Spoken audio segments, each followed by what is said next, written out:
Joy Jishu, hallelujah, amen, praise the lord. আমি ঈশ্বরের বাক্য, বাইবেল প্রকাশিত বাক্য 3 অধ্যায় 7 পদ থেকে পড়ছি।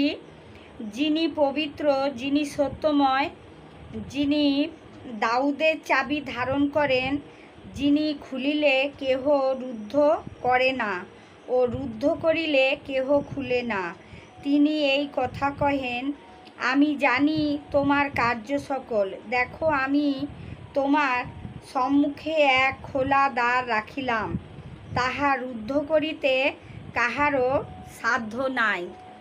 কেননা তোমার কিঞ্চিত শক্তি আছে, আর তুমি আমার বাক্য পালন করিয়াছ, আমার নাম অস্বীকার করো নাই।